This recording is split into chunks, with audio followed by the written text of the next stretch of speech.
Hey guys, it's Editing Lori here again. Just wanted to pop in and let you know that while I was editing this to get it posted, I realized that I am kind of bleh. And the reason I was kind of bleh was because I had a bit of an allergy or something came on me really quickly, and I was really miserable. But I also needed to film this and get it posted, because I like to try to be consistent, regular, so you know when to expect a new video. But I was out of breath. I'm still a little short of breath. Through a lot of the video, I'm just noticing I was feeling it when I was filming it, and I didn't, I probably could have stopped, but also, I mean, I told you everything I would have told you before, maybe not quite as enthusiastically. I started out saying how happy I was, and I was happy. I just didn't feel well. So, we all have those days, and so onward you go. Hi, readers. It's Lori. Welcome back to my channel, Books, Ink, and Paper. I'm happy that you're here. I have some new subscribers to celebrate, so welcome. Happy that you found me, however that happened. And yeah, I'm just happy to come to you this day with what I think is a huge achievement for me. So this is my May book haul, and also my May reading wrap up all in one, because I read everything I hauled. I know. It didn't occur to me at the beginning of the month, but as I was reading the first book that I read this last month, I was still coming kind of out of that slump, and I wasn't certain how I felt about that book. And then I was choosing my book of the month selections, and they were coming fairly soon in the beginning of the month. I was excited about both of those. And then I was just pondering all of the books that I own, and my kind of desire recently to start an inventory and to really just look at intentionality versus collecting impulsively. And so I decided to only read what I hauled, which also meant that I needed to be aware of not hauling any more books at some point, right? Because I'm pretty certain of what my reading, usually I read between 4 and 5 books a month, sometimes six if there's a small one in there, or if I'm like really having some extra time off. But for the most part, I read 4 to 5 books a month. And this month I hauled 4 books, and I read 5 books because one of them was not one that I kept. I borrowed it somewhere, trying to remember where I borrowed it from. But let's get started.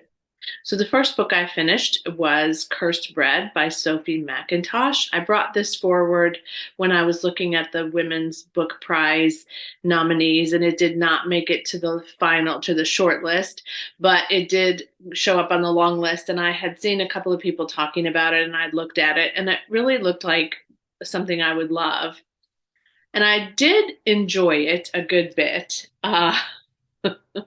And it was maybe one of the weirdest books I've read in a while. I've read some weird books. I don't always hate them. I didn't hate this one. I think I gave it 3 stars. I did. I gave it 3 stars because there were a couple of things that I really loved about it, and there were a couple of things I didn't. So my desire to read this was based on the fact that it's a fictional account. It was billed as a fictional account of the poisoning of a town that happened in the 1950s, I think, in France. That premise to me was what pulled me into the book. What happened was I knew it was going to be about a baker and his wife Elodie and some people that moved into their little town and that she had an obsession with. And that is true. Those things are all true. It talked very little about the poisoning of the town at all. And that was the reason why, for me, it was 3 stars. I think it was billed badly. What I got was the story of this very weird couple and this very weird woman who found themselves entangled, and she found herself obsessed with this couple, and in particular this woman. And it was beautifully written, although it was it was very metaphorical, and it was written in her voice, so in Elodie's voice, so you didn't get any other perspectives of what was actually happening. So there were times where you weren't sure if she was really in tune with what was really happening or wasn't. I I don't know, it was really really odd. I get why it was nominated for the Women's Book Prize, in the sense that it was a book about a woman and her kind of obsession with another woman, and it was beautifully written. It was lyrical. It definitely had a context to it, that the words created a very visual, for me, a very visual experience. Although I am a visual reader, when I do read, I do see what they're describing is happening before me in the way that I see it. But it also really was visually stunning in many ways. And it was also, it kind of hit all of your senses, because you could imagine the tasting, you could imagine the hearing, the emotions that were being created in different scenes and scenarios. But it was very strange. So I don't know if I would read another Sophie McIntosh. I probably would. I mean, again, 3 stars isn't a bad rating. It just was not what I expected it to be. 3.36 is what the ratings are currently on Goodreads. It really did have some beautiful sentences in it. There are some quotes that people have shared, and she was nominated for the Booker Prize for a book called The Water Cure. So if I don't know if I'll pick that up or not anytime soon, definitely. But I'm glad I read it, and it's something that probably wouldn't have been on my radar had I not been noticing, who was nominated for the Women's Book Prize. But I can see why people struggle with it. Okay, so then I picked up one of my most anticipated reads, which is The Last Word by Taylor Adams. This was one of my Book of the Month Club selections. I loved the first book by Taylor Adams that I read, which was No Exit. I liked Hairpin Bridge, and so I really had high expectations for this. It is a unique plot to me. I talked about it in my anticipated reads video, but if you didn't see that because you're new and you haven't done some of the back videos, I'll just mention, if you don't know, which I think the whole world knows, but if you don't know, this book is about a woman who is kind of isolated, staying by herself, and she reads a lot. She reads a book by an author that she had, I think, not read before, and she gave it 1 star and wrote a review online, and the author started to write to her and ask her to change the review, and then kept kind of getting more and more stern. And then some things started happening around her that made her believe that the author was stalking her or wanted to harm her. My daughter read it too. She just finished it yesterday. She called me to tell me how she felt about it. I think she liked it less than I did. Did I give it? Oh, I did give it 5 stars. So that's interesting, because I struggled with it a little bit on and off. But I did think I thought the ending kind of redeemed it. And I think Megan thought the ending was predictable. Nevertheless, it is very up and down. Like, the levels of suspense continue to sort of ebb and flow and ebb and flow. And in fact, she said, I was thinking I was at the end of the book, and then I realized I had like 3 hours left to listen to, because she listened to it on script. And I think that is true. Like, there were a couple times I thought this book is ending now, and then I realized it couldn't be, because we were still, some point away from the end. I read it mostly in physical copy. That may have helped me to some degree, because I think that audio maybe was a little bit more confusing and conflated. I really got upset by one choice point that was made, maybe about halfway in. And he says this, so it's not really a spoiler. There's a dog character in this book, and there is a moment where I am terrified that the dog is going to die. And I would have absolutely put it down. That would have just been it for me. I'm not even kidding you. But I decided to give it a shot to see if the dog was going to be okay. And indeed, the dog was okay. And he does say in very many interviews that the dog is fine, that he did not make that choice with the dog. So there's that I will give him. So maybe that's why I also felt like, okay, it all ended up okay in the end. Everything's fine. But I think if you don't know that going in, you have a moment like I did of wanting to just throw the book across the room, essentially. But the plot of it is very unique, I think. And I did enjoy the fact that it was a kind of a book inside of a book, which I always appreciate. So you got a couple of different perspectives in this, and you did learn her backstory and why she was kind of isolated in this place, which I think was well done. The reveal of that I thought was well done, but it was a lot. It was a lot to take in, but I did enjoy it. I did really go through it pretty quickly. I think I read it in 3 or 4 days. I liked it. I liked it apparently a lot because I gave it 5 stars.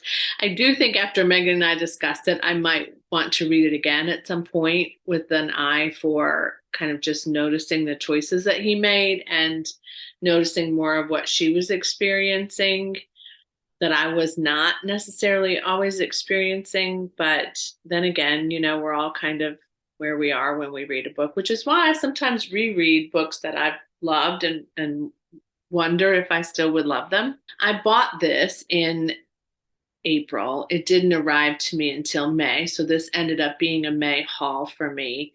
And I read it, obviously, because I told you that at the beginning. Lessons in Chemistry, Bonnie Garmus. I have had sort of a, oh, I want that, oh, I don't want that relationship with this book since it came out.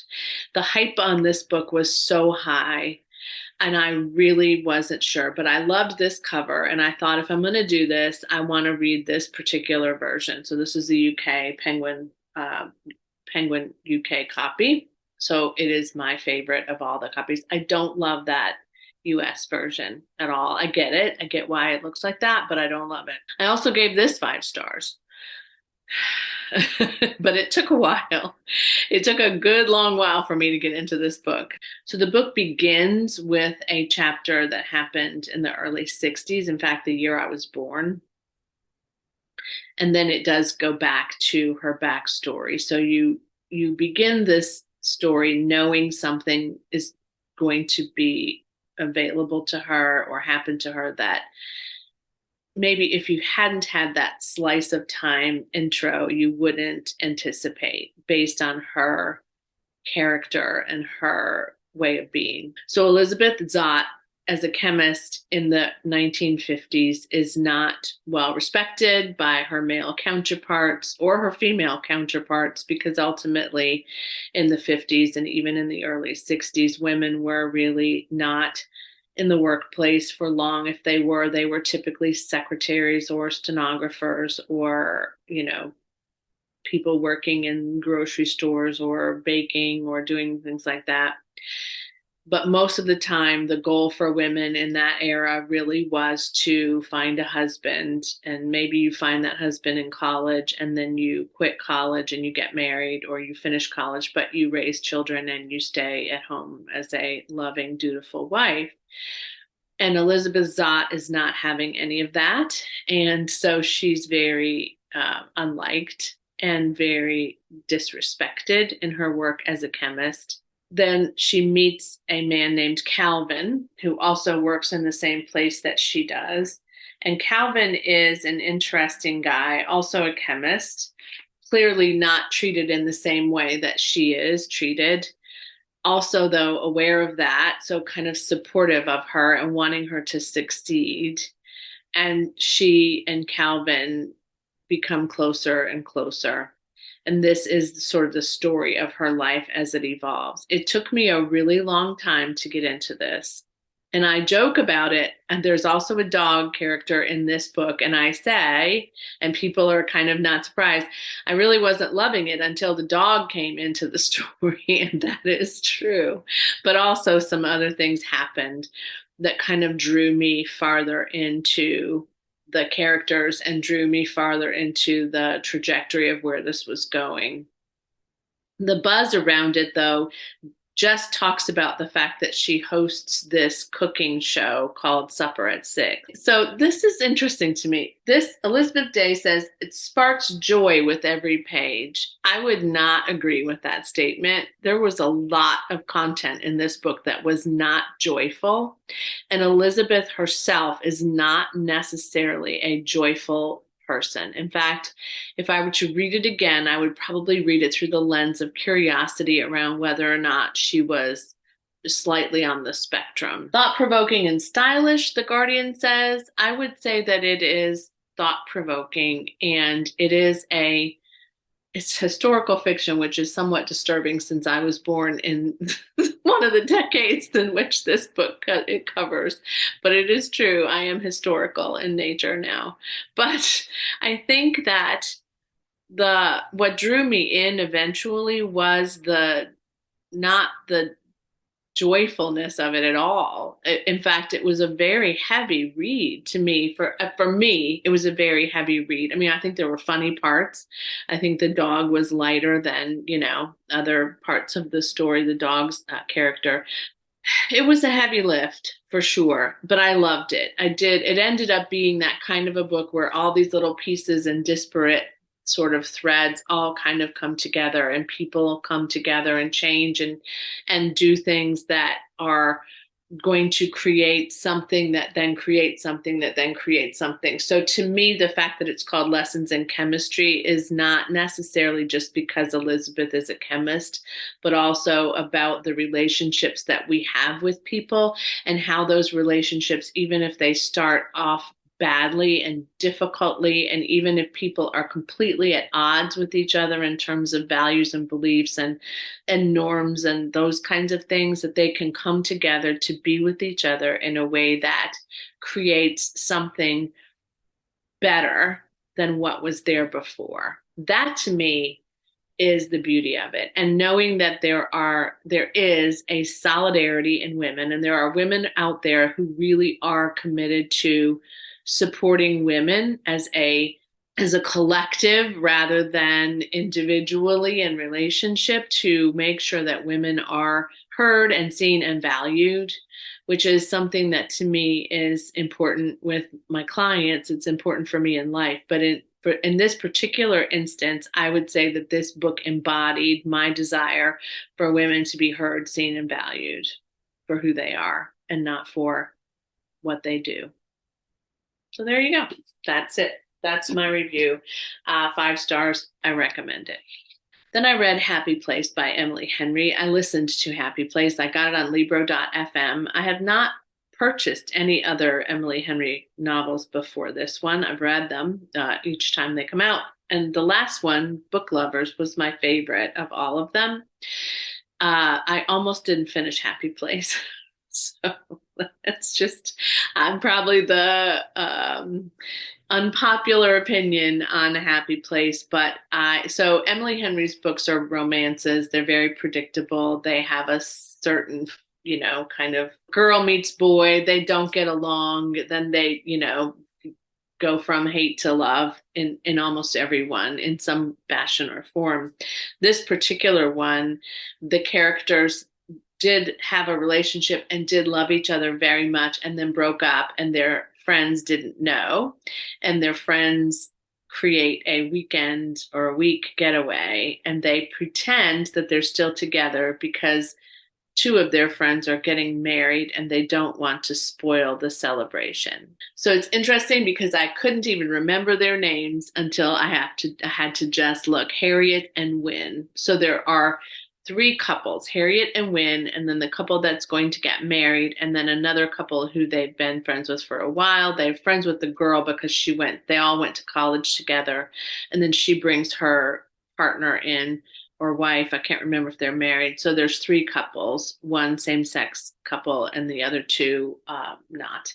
And they are at this resort because this first couple that invited them all is going to get married. The whole week they had all these events planned and they were going to do all these things right leading up to the wedding. And my problem with it was they were all the same event over and over and over again. So this couple is trying to pretend that they're still together. They all go out, they all drink a lot, they all come back, they're all hungover. They kind of recover from the hangover. They then end up going out somewhere else. They all drink a lot, they all get drunk, they come back, they're hungover, and so it's just like this redundant day after day after day. The same thing is happening. And while this is happening, this couple is, of course, just at odds with each other and having to fake that they're liking each other. And the book makes it sound like he's the one that broke up with her, and she's so upset by all of that. Then of course things happen, and none of this is unpredictable really, to anybody, I would say, who reads Emily Henry. I gave it 3 stars. It's written, I mean, the writing's fine. It is her, they're all like these sarcastic, funny jokes. That's a very huge piece of her dialogue, is the sarcasm and the wit and the self-deprecating humor, or othering deprecating humor. It is just, like I said, it is predictable. And maybe my journey with Emily Henry has kind of reached its peak. I don't know, but people love her. And again, I mean, I obviously I have liked her enough to continue to read each one of hers. They're light, they're fluffy, they're not anything that you're gonna lose sleep over or get into a giant debate with somebody about. I mean, hopefully not. This one was probably my least favorite of all of them. And so I think that's where I'm at. Like, is this is this it? I don't know. I don't know if I'll read another one, but I guess I'm glad that I got it. So it was kind of a palate cleanser for me in between some heavy books. So it was in between Lessons in Chemistry and then this last one, which is The Collected Regrets of Clover by Mickey Brammer. This is a debut novel by Mickey Brammer. I've said this before, I'm not sure. This one follows a character whose name is Clover, who is a death doula. She is much like doulas who are with people when they are giving birth and when the baby is born. She is with people as they die. And she's been doing this for a number of years. She lives in New York City, and she has a way of being that allows her to be with a client and then take a break and be with a client and take a break. And she lived with her grandfather for most of her life. Her parents were very disconnected from parenting her. So she has a lot of kind of she's not really attached to a lot of people in her life. And in fact, she's very alone and not even speaking to most of her neighbors. She lived with her grandfather, who took her when her parents were killed. And she grew up in his apartment in New York City, and they grew up together, kind of seeing the city. And so there's a lot of kind of reflection back on her life with her grandfather and how he impacted her life and changed her life and how she changed his probably. But then essentially the plot begins when she goes to a death cafe, which she does frequently as a part of her work, just to sort of process and be with people who are talking about dying. And she meets a man who then sort of strikes up a conversation with her, and then finds out that she is a death doula and he has someone in his life who is dying. The story then takes a trajectory in a way that I was a little surprised by. So it said that she goes on a journey, a road trip, because of the final wishes of a feisty old woman. And she uncovers some things about herself and her life. And I would say that that's true.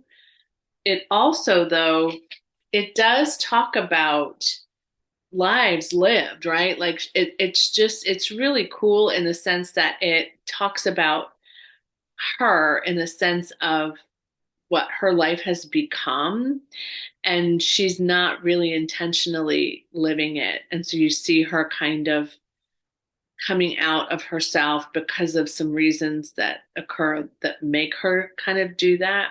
So I gave this one 4 stars, and here's why. There was a part of a turn that she took in the book regarding her friends and her clients. That's all I'm going to say. There were some choices that she made that really upset me. And I don't want to give away too much of this, but I will say that it had to do with confidentiality, client confidentiality. And I take that very seriously in my work as a coach. And that information that they have shared is protected. And should we have to ask for that information to be protected? And so that was my biggest issue with this book. It was well written, it was plotted well, the characters were developed nicely for the most part. I liked the story, the backstory of her life and of her growth and development toward the end. The sort of current story I really appreciated. I just didn't like that breach of confidentiality. So I'm curious about anyone else's problems with that. Maybe it's just me, but I was just, it was a choice that went against sort of, I guess, my values and my my way of being with people. I don't know, but it bothered me a lot. So it knocked off an entire star, but it was emotionally satisfying. I did really feel the feels when I read it. So, I mean, it wasn't completely keeping me from being able to finish it, but it was a big kind of a deal breaker for me in terms of what would have probably been a 5-star read.